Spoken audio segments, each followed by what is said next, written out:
वनप्रबोधनी ना आपली प्रशिक्षण केंद्र शापूर ते सर्व प्रशिक्षणार्थी आदरणीय एस सर, आदरणीय सर आणि इतर सर्व स्टाफ यांचं सहर्ष स्वागत आहे.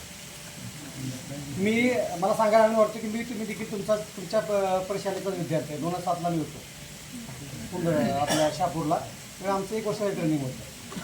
त्यामुळं मी तुमचा मोठा भाऊ आहे, बरोबर आहे ना? वनपाल नाही, वनपाल आहे, मी तुमचा मोठा भाऊ आहे. तुमच्या शाळेचा विद्यार्थी आहे. तर ठाकरे सर होते आम्हाला.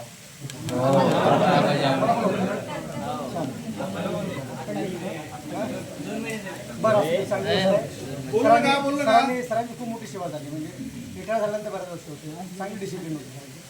तर तुमच्या वागण्यातून अजूनही दिसतंय ना. आणि आमचे रिटायर्ड मेजर एक्समन आहेत ना, आणि आपल्या डिपार्टमेंटचेच आहेत, तर त्यांना देखील भरपूर सहकार्य करा. कारण येणारा शिक्षक आपल्यासाठी शिक्षकच असतो, गुरुच असतो, बरोबर.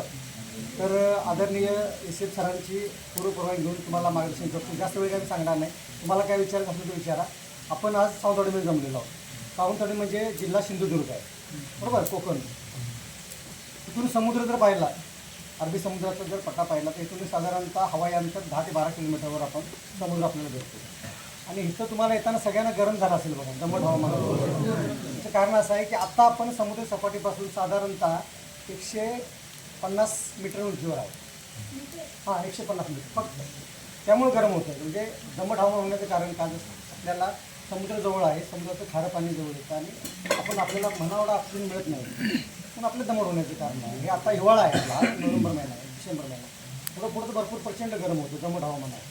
तर साधारणतः इथं पर्जन्यमान जे आहे, पाऊस जो आहे तो जसं आपल्या शापूरला पडतो ना, शापूर आपण पण कोकणासारखाच आहे, म्हणजे कोकण 2 येतं आहे, कोकण 1 आहे. म्हणजे पाऊस इथं पण साधारणतः 5000 मिलीमीटर ते 7000 मिलीमीटरपर्यंत पडतो.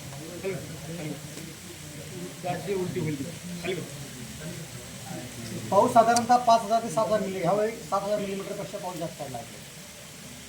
प्रामुख्याने इथे जांभा दगड आणि जांभी माती मिळते, म्हणजे लाल रंगाची माती मिळते. बघितलं असाल तुम्ही येताना. इथलं बांधकाम जे आहे ते जांभ्यात आणि लॅटराईटमध्येच केलं जातं. म्हणजे कोणतीही गोष्ट. हा जो डोंगर आहे नरेंद्र डोंगर, त्याचं कारण असं आहे की ज्यावेळी छत्रपती शिवाजी महाराजांचं घाटाच्या वर राज्य होतं, त्यावेळी सावंत भोसले म्हणून इथली संस्थानिक होती आणि त्यांच्या नावावरून हे सावंतवाडीचं गाव झालं. या गावचं मूळ नाव आहे सराठे. पण सावंत भोसलेंचं सरकार संस्थानिक असल्यामुळे त्यांच्या नावाने ते सावंतवाडी म्हटलं जातं. तर 1650मध्ये या संस्थानिकांचा राजवाडा आणि राजकारभार हा नरेंद्र डोंगरावरून चालायचा. तर आपल्याला जायला वेळ नाही आहे तिकडे. साधारणतः इथून 1.5 किलोमीटर आपल्याला चालत जावं लागेल. त्यावेळेस साधारण आपण 315 मीटरवर पोचू समुद्र सपाटीपासून. तर तुम्हाला पुढचं बिझी शेड्यूल आहे आणि तुमचं चालण्याची म्हणजे होणार नाही, 2 तास लागतील. सरांच्या आदेशांवर आपण इथंच थोडंसं मार्गदर्शन करायचं आहे. तर सावंत भोसलेंचा राजकारभार राजवाडावरती चालायचा, कुठे नरेंद्र डोंगरावर. आणि नरेंद्र नाव ठेवण्यामागचं कारण असं आहे, मी राजेसाहेबांना भेटून विचारलं, ते ज्या संस्थानिक आहेत आत्ता विद्यमान, त्याला विचारलं की साहेब असं नाव कसं काय ठेवलं. तर राजेसाहेब मला म्हटले की आमच्या कुठल्या पूर्वजांचं नाव नाही आहे नरेंद्र. नरेंद्र हा हत्तीला ठेवलेलं नाव आहे. हत्ती कुठल्या तरी एका विष्णू अवतारामध्ये हत्तीला नरेंद्र म्हटलं जातं. आणि ह्या डोंगराचा आकार लागून पाहिला तर हत्तीसारखा दिसतो, म्हणून त्याला नरेंद्र डोंगर म्हणतात. असं बुवा सर म्हणून तिथले अभ्यासक आहेत, रिटायर्ड डॉक्टरेट आहेत, त्यांनी इथल्या बऱ्याचशा इतिहासावर. तर त्यांचं म्हणणं आहे की नरेंद्रसारखं दिसतो म्हणून हा नरेंद्र डोंगर आहे. ह्याच्या पलीकडे डोंगर आहे त्याला मोर डोंगर म्हणतात. मोर डोंगर म्हणजे मोरासारखा दिसतो म्हणून असं नाव आहे.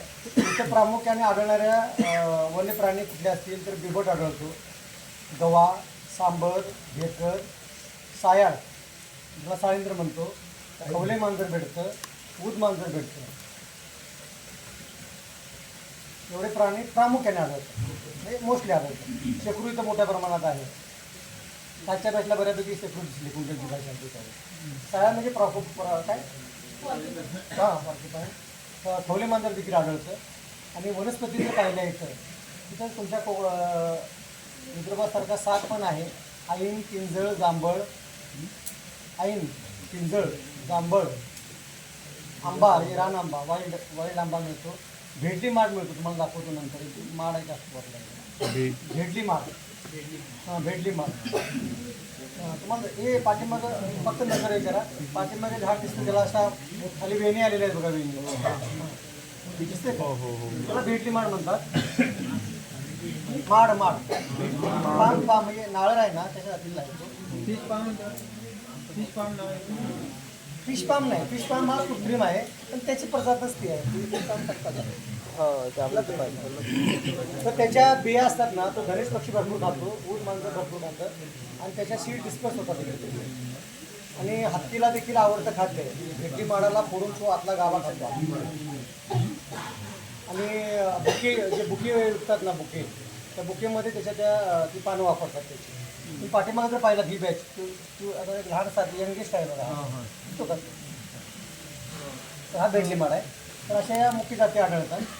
औषधी बघितला इथे तर नरक्या एक आढळतो. माहीत असेल नरक्या. नरक्या आपल्या गेटजवळ एक झाड आहे, दाखवतो म्हणजे तुम्हाला. आणि सातवीन म्हणून एक झाड आहे इथे. सातवीन म्हणजे ज्याला तुम्ही गुगलला सर्च केला तर सप्तपर्णी दाखवतो. हो सप्तपर्णी. ते पण इथं वाटेवर आहे, ते पण आपल्या गेटजवळ आहे, लहान झाड आहे ते दाखवतो. सातवीचा उपयोग रक्तशुद्धीकरणाला वापरतात, गतीसाठी वापरतात, काही जण डायबिटीसाठी वापरतात. ते साल कडू असते. साल त्याची साल आहे ना, ती साल खातात. कोकणामध्ये निसर्गाला देव मानलं जातं. म्हणजे कोकणी माणूस हा तुमच्या कायदा सुव्यवस्थेपेक्षा देवाला नाही घाबरतो. काकायचं काका आहे परशुरामाची भूक. परशुराम जो आहे म्हणजे विष्णूचा 5वा अवतार. तर परशुरामाची भूमी म्हणजे जे आता खाली लोटे परशुराम वगैरे गाव आहेत चिपळूणमध्ये, ही परशुरामाची भूमी आहे. तर इथं देवाला खूप मानलं जातं, देव धर्माला खूप मानलं जातं. तर ते सातवी झाड तुम्हाला सांगितलं की वर्षभर त्याची साल कोण काढत नाही. आपण काय होतं, वर्षभर साल काढली झाड मरून जाणार, बरोबर. तर सांगतो तर ते सालफट कधी करतात, नरक चतुर्थी असते दिवाळीमध्ये. दिवाळीमध्ये नरक चतुर्थीची दिवशी फक्त इथं साल काढली जाते तिथे. म्हणजे वर्षभरात ते परत हिलिंग होतं त्याचं, परत ती साल भरून येते. आणि आपण काय करतो की आपल्या ज्यावेळी गरज त्यावेळी काढतो. पण कोकणामध्ये कुठलीही गोष्ट वरवरून घेत नाही. निसर्गाचा जो ठेवा आहे तो आबादी ठेवला जातो. इथं वनराईचं प्रमाण जास्त आहे. देवराई वनराई ज्या प्रकार म्हणतो आपण, तो मोठ्या प्रमाणात. कायद्याला गुण नाही. वन विभागाचा कायदा आहे, 1927चा कायदा आहे, 24/14ची नियमावली आहे, फॉरेस्ट ॲक्ट आहे, इंडिया वाईल्ड ॲक्ट आहे म्हणून की इथं एकदा या लोकांनी मान्य केलं, त्या कोकणस्थ लोकांनी, की बाबा ही दिवाळी जागा आहे, ही हनुमंताची जागा आहे, हे आपलं फॉरेस्ट होतं. रायसाहेबांच्या काळापासून हे मंदिर इथं स्थापित आहे. तर ते वन विभागानं वन हक्कातून ते ह्यांना दिलेलं आहे. हे असं एकदम धार्मिक धर्माशी आणि निसर्गाशी जोडलेली संस्कृती आहे. मग सातवींचा उपयोग कोण बघितलं ते ब्लड प्रेशर, रक्तशुद्धीकरणला अतिशय भरपूर वापरलं जातं इथे कोकणामध्ये. कुठेही वापरलं, कोणी खाल्लं चालतं. त्याची साल आहे ना थोडीशी अशी बारीक कुटायची, तासभर पाण्यामध्ये ठेवायची, सकाळी वस्त्रगाळ करून प्यायची. एक 5-6 दिवस जर तुम्ही पिलात तर बऱ्यापैकी ज्यांना वाटतं ना आपल्याला की बाबा काहीतरी आतमध्ये बिघडायला लागलं, तर ते पोटाच्यापासून विकारापासून सगळे विकार बऱ्यापैकी बरे होतात. वर्षातून इतकी माणसं वाटो काय असो नसो एक 2-3 वेळा ते खातात. 2-3 महिन्यांना एक त्याच्या दिवसाचा एक पिरियड घेतात. तर ते आणि नरक्या तुम्हाला माहिती आहे सगळ्यांना. त्याचं जे अल्कलॉइड आहे ते कॅन्सरच्या औषध डायल्यूट व्हायसाठी किंवा डिझॉल्व व्हायसाठी ते वापरलं जातं. मोठ्या प्रमाणात तस्करी झाली त्याची पूर्वी 2010पर्यंत. म्हणजे आम्हाला वन विभागाला कळलं नाही की त्या झाडाचा काय उपयोग आहे. हे बंबफोड म्हणून ते विकत घ्यायचे व्यापारी. बंबामध्ये आपण टाकून लाकूड त्यावेळी ते म्हणून घ्यायचे. आणि नंतर ते चायना आणि जपानपर्यंत त्याची तस्करी झाली. ज्यावेळी कळलं त्यावेळी त्यांनी त्याला वेगळ्या शेड्यूलमध्ये आणलं. त्याला औषध पद्धतीमध्ये आणला. आता त्यावर पूर्णतः बंदी आहे. मार्केट क्षेत्रामध्ये आपण करू शकत नाही त्याच्यामध्ये. आणि आणखी सांगायला गेलं तर तिथं पाणी साठा मोठ्या प्रमाणात राहतो. म्हणजे हे जे पाणी आहे डोंगरामधलं, आता तुम्ही बऱ्याच पिला असेल बघा, अतिशय चांगलं शुद्ध पाणी, मिनरल वॉटर ज्याला म्हणतो खरं, बाटलीमधलं नव्हे. तुम्हाला पिल्यानंतर लक्षात येईल की ते मिनरल वॉटर. ते बरेचसे आजूबाजूच्या त्या वस्तीमधली लोक जे आहेत, आपण तुम्ही जिथून आलात बरेचसे लोक इथून पाणी नेतात पिण्यासाठी. इथं कोकणामध्ये प्रत्येकाच्या घरामध्ये एक विहीर असते. सार्वजनिक पाणी पुरवठा जरी असला तरी इथला कोकणी माणूस हा स्वतःची विहीर, ज्याला भाव म्हणतात, स्वतःची घर बांधताना तो स्वतःची छोटी मारणार, लहानच मारणार, त्याला झाकण मारणार, आपलं पाणी आपण वापरणार. म्हणजे आरोग्यासाठी हवा आणि पाणी महत्त्वाचं लागतं, बरोबर आहे.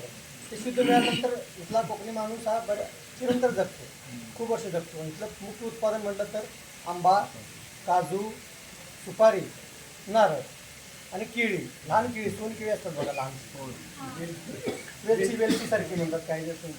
हा, वेलची केळी हे इथलं पूर्ण उत्पन्न आहे. कोकणी माणसामध्ये म्हणजे उत्पन्नाचं साधन तेच आहे. तिथला बहुतांश तरुण वर्ग नोकरीसाठी पुन्हा मुंबई, गोवा आणि पण बऱ्याच ठिकाणी जातो. आणि जे मध्यम वयाचे आहेत किंवा सेवानिवृत्त लोक आहेत, पूर्वी गिरणी कामगार होते, काय होते मुंबई पुण्यात, ती लोकं इथे येऊन राहतात गावामध्ये.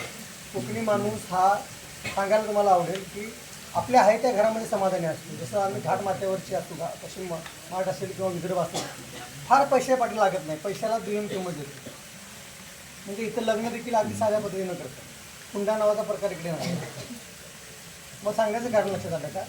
हुंडा वगैरे प्रकार इथं कोकणामध्ये फार कमी आहे. तो इथल्या प्रत्येक माणूस हा सोयीपूर्ण असतो. म्हणजे माझी नारळाची 4 झाडं आहेत, सुपारी आहे, मी सुपारी खाणार, म्हणजे इथला माणूस सुपारी जास्त खातो. नारळाची झाडं वापरणार, थोडेसे आंबे आहेत, आंबे विकणार बाजारपेठेमध्ये, आणि नारळ विकणार, सुपारी विकणार, केळी विकणार. आणि जो मुलगा किंवा मुलगी त्यांचा कोण मुंबईला असेल त्याचा तो थोडाफार पैसा येतो, त्या पैशामध्ये त्याचा अर्थकारण सगळं चालतं. फार काय पैशापाठी तो लागत नाही. आणि ते 2 मोठे सण असतात. एक चतुर्थी, म्हणजे गणेश चतुर्थीला इथं फार मोठ्या प्रमाणात, फार म्हणजे फार कुठलाही कोकणी माणूस राहत नाही मुंबईमध्ये. पूर्ण मुंबई झाडून नोकरदार सगळे गावामध्ये येतात. आणि होळीचा सण एक मोठा असतो, शिमगा म्हणतात त्याला. तुम्ही सर्च केला तुम्हाला मिळेल. हा बेसिकली एवढा आहे. मला आणि काय विचारायचं असेल? पूर्वी होती ती, आता ते काल परत मी कायदा करणे झाल्यानंतर पूर्वी कधी काळी होतं ते, ज्यावेळी शिकार करायची, ज्याला भोड म्हणायचे, आणि मग ते सगळे म्हणून देवाला द्यायचे. आता तो विषय एका बंद झाला कोकणामध्ये. एका नारळावर किंवा एखाद्या कोंबडा जो असतो ना त्याच्या भाग होतो, शिकार वगैरे बंद करतो.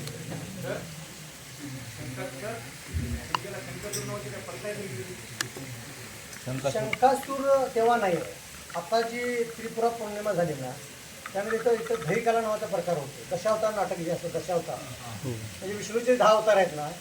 आपण जसं वरती तमाशा प्रधान नाटक असतं आपल्याकडे, ऑर्केस्ट्रा असतो आणि गौतमी पाटील असते आणि काय असतो, तिथे कोकणामध्ये कमी आहे. इथे इंदुरकर महाराजांना देखील गर्दी होत नाही आणि गौतमी पाटलांना गर्दी होत नाही. म्हणजे कणकवलीला गौतमी पाटलाचा कार्यक्रम बंद पडला लोकांना. ती कणकवली तालुका आहे ना, एका सामाजिक कार्यकर्त्याने XYZ गौतमी पाटला आणलं होतं. कोकणी माणसाने तो कार्यक्रम होऊ दिला नाही. आणि एकदा इंदुरकर महाराजांनी देखील आणलं होतं. मी गेलो त्या कार्यक्रमाला, 500 लोक पण नव्हते. महाराज कंटाळले शेवटी, कारण महाराजांना ते हातात बघून सवय आहे. असं बघतो ना इंदुरकर महाराज, काय नाही. म्हणजे कोकणी माणूस इथं दशावतार नावाचा जो नाटक आहे, तुम्ही सर्च करा दशावतारावर खूप समाधानी आहे.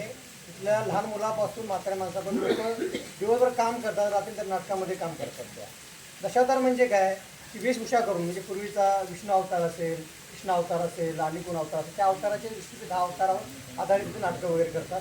आणि शंकासूर जो आहे ही त्रिपुरा पौर्णिमापासून आणि पुढची पौर्णिमा जी येते आता, सुडी पौर्णिमा काय म्हणतात त्याला, ह्यामध्ये जो नाटक होता त्याच्यामध्ये शंकासूर नावाचा वध जो ह्यानं केला, मत्स्य अवतार जो होता विष्णूचा पहिला, माहीत आहे ना. मत्स्य, कच्चे, वरा, वामन, नरसिंह, परशुराम, राम, श्रीकृष्ण, बौद्ध आणि कलकी, 10 अवतार आहेत ना. तर पहिल्या अवताराला शंकासुरानं काय केलं होतं की देवांची सगळी शक्ती घेऊन तो मास ह्याच्यामध्ये गेला होता, कुठे, समुद्राच्या तळाशी, माहीत आहे ना. ते मी काय रामायण महाभारत सांगितलं नाही तुम्हाला. तो तळाशी गेला, मग तळाशी जाणार, मग विष्णूला जाणं शक्य नव्हतं. मग त्यानं काय केलं, माशाचा अवतार घेतला आणि तो तळाशी गेला आणि तो शंकासुराचा वध केला त्यानं. आणि ती सगळे वेद आणि पुराण होते, 14 वेद, 18 पुराण, ते घेऊन वरती आला. तर ते असा असल्यामुळं तो इथं शंकासुराचा वध केला जातो प्रत्येक एक पौर्णिमापर्यंत. पौर्णिमा झाली, शेवटचा वध झाला की मग निवड नाटक दशावतार चालू होतं. बरं, अजून काय? हां, इको टुरिझमबद्दल आपल्याला सांगा. तिथून आपली सफारी 2 आता गाड्यातून मिळाल्या, ती सफारी सुरू होते. तिथून ते आपल्यावर जवळजवळ 1.5 किलोमीटर आहे, नरेंद्र वनोद्यान सफारी होते. तर लहान मुलांसाठी 50 रुपये फी असते, आणि जे 14 वर्षावरील आहेत तर त्यांच्यासाठी आपण 100 रुपये घेतो. त्याच्यामध्ये आपण जर वर गेलो तर NIC निसर्ग माहिती केंद्र, त्यामध्ये आपल्याला सिंधुदुर्ग जिल्ह्यामध्ये जे विविधता आढळते, जे विविधता असेल ती सगळं तिथं दाखवण्याचा प्रयत्न केला आहे. त्याचबरोबर टेंट, म्हणजे नाईट स्टेसाठी टेंटचं आहे, ते अजून सुरू करायचं आता, त्याचं काम पूर्ण झाले. ते 2 टेंट आहेत. नंतर बाकीचं लहान मुलांसाठी खेळणे वगैरे असतील, अशा बरीच वर तुम्ही आता जाय तुम्हाला वेळ नसल्यामुळे तिथं जाता येणार नाही. बाकीचं काय मग तेवढं करायचं. समितीला द्यायचं असते आपण निर्माण काय असतं पण ते ज्या गावामध्ये आपण ते गाव येते वरचं मळगाव म्हणून तर त्याने अजून आपल्याला काय प्रतिसाद दिला नाही भेटली मला तर